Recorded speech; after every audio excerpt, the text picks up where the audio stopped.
ഇന്ന് രാവിലെ ന്യൂസ് വെച്ച് കഴിഞ്ഞപ്പോൾ നമ്മുടെ ഗോവിന്ദച്ചാമി ജയിലിൽ ചാടിന്. അത് കേട്ടപ്പം മുതൽ മനസ്സിൽ ദേഷ്യമാണ്.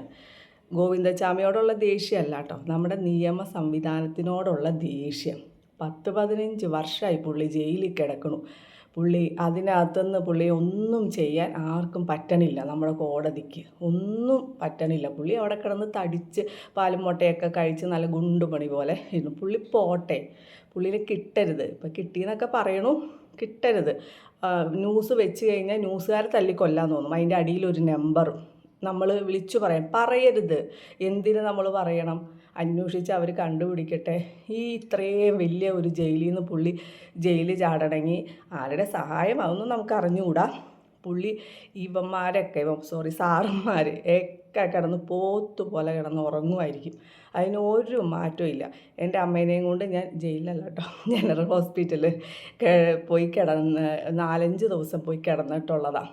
ഈ ഗവൺമെൻറ് ജോലിക്കാർ ഈ വാർഡിലെ ബെഡിൽ വന്ന്, നമ്മൾ വാർഡിലാണ് കിടന്നത്, വാർഡിലെ ബെഡിൽ വന്ന് നിരന്ന് കിടന്ന് ഒരു 10:30 ആകുമ്പോൾ അവിടെ വന്ന് കിടക്കും. 5 മണിയാകുമ്പോഴാണ് പിന്നെ അവരവിടെ നിന്ന് എണീറ്റ് പോകണത്.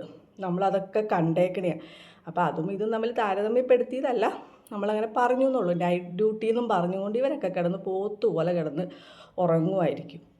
അപ്പോൾ പിന്നെ കിട്ടരുത്, പോട്ടെ. പുള്ളി ഇതിനും വലിയത് ചെയ്യണം, നമ്മുടെ കേരളത്തിൽ തന്നെ ചെയ്യണം. അപ്പോൾ ആൾക്കാർ പഠിക്കും. നമ്മുടെ കോടതിയും പോലീസുകാരും ഹൈക്കോടതി എല്ലാവരും പഠിക്കണം.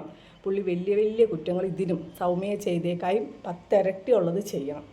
അപ്പോഴാണ് നമ്മുടെ ഇവിടെയൊക്കെ എന്തെങ്കിലുമൊക്കെ ചെയ്യാൻ പറ്റുള്ളൂ.